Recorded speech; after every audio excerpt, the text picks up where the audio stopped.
देखिए इससे पहले हम लोग जो देख रहे थे वो था कॉनकेटेनेट फंक्शन, अब जो हम लोग देख रहे हैं राउंड फंक्शन। ठीक है, ये राउंड फंक्शन नंबर पे डिपेंड करता है और इसका एक स्पेसिफिकेशन क्राइटेरिया होती है। मतलब राउंड का जब हम लोग यूज करेंगे तो उसके लिए बस पॉइंट एक के बाद ध्यान रखेंगे। देखिए इंटीजर पे कोई ध्यान नहीं रखना है, यानी पूर्णांक संख्याओं पे। जैसे मान लीजिए यहाँ पे हमने लिखा 25.65, यहाँ पे हमने यही चीज लिख दिया 25 पॉइंट, ठीक है 11, फिर हमने यहाँ पे 25 लिखा, ठीक है, फिर यहाँ पे 50 लिख दिया। क्लियर है?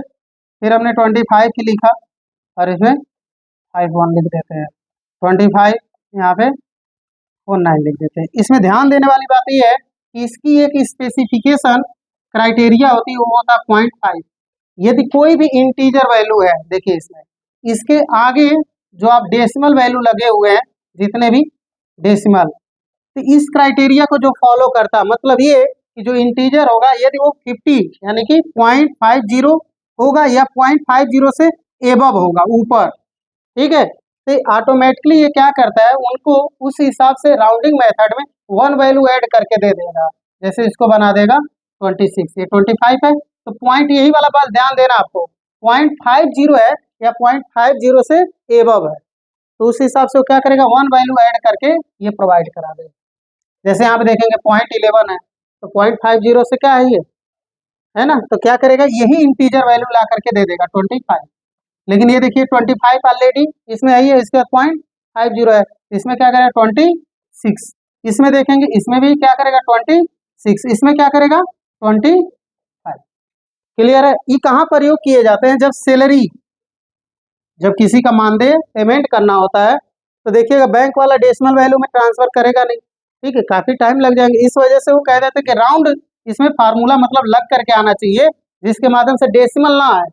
तो अब देखिए जिसकी भी सैलरी भाई 0.50 से एबव हो गए 0.50 तक होंगे, तो उनके में तो 1 रुपये जुड़ जाएगा, और जिनका नहीं होगा तो जितना भी ये वैल्यू होगा, जैसे 49, ये कम हो जाएगा, माइनस हो जाएगा। ठीक है, बस एक ही बात आपको ध्यान रखना है 0.50 को, जैसा कि एक एग्जाम्पल में भी हम लोग देखते हुए इसमें चलते हैं। देखिए ठीक है, ये वैल्यू दिया गया है, ऐसा बना करके दिया गया 69 या 38, ऐसा बनाया ही गया है ताकि प्रॉपर आपको ये समझ में आए। तो क्या करने वाले हैं, यहाँ पे इक्वल देते हैं, ठीक है, और यहाँ पे हम यूज करते हैं राउंड, ठीक है, फंक्शन। अब यहाँ पे हम इस वैल्यू को दे देते हैं, और यदि हम ब्रैकेट क्लोज करके इंटर करेंगे तो आंसर नहीं देगा, ठीक है, क्योंकि किसी भी चीज के लिए एक स्पेसिफिकेशन उल्लेखित करना होता है राउंडिंग बनाने के लिए।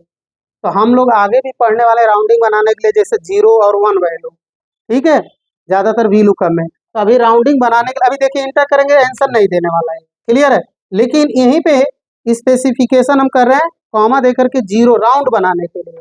अब यदि इंटर हम करेंगे तो प्रॉपर यहाँ देखेंगे ये 5, इसी को मेन चीज इसको देखिएगा, बाकी इंटीजर को छोड़ दीजिए, इसी वजह से सब में 0 रखा गया है ताकि आपको कंफर्म हो जाए। यहाँ पे देखिएगा, फिर ये क्या कर दिया है नेक्स्ट वाले के लिए, देखिए जैसे यहाँ पे देखें 451, बट इसमें आप देखिएगा 150 है, तो इसमें 0.38 है, इस हिसाब से क्या करेगा, इसको इसी को रिमूव कर देगा और जो इंटीजर होगा उसी को लाएगा। लेकिन यहाँ पे देखिए 0.5 है, ठीक है, 50, इस हिसाब से इसमें क्या है 1 वैल्यू ऐड कर दिया। यहाँ पे देखेंगे सेम टू सेम दे दिया, यहाँ पे 1 वैल्यू ऐड कर दिया, मतलब मेन कहाँ देखना था आपको 0.50 पे। क्लियर है ना? ओके, तो नोट कर लीजिएगा इसको।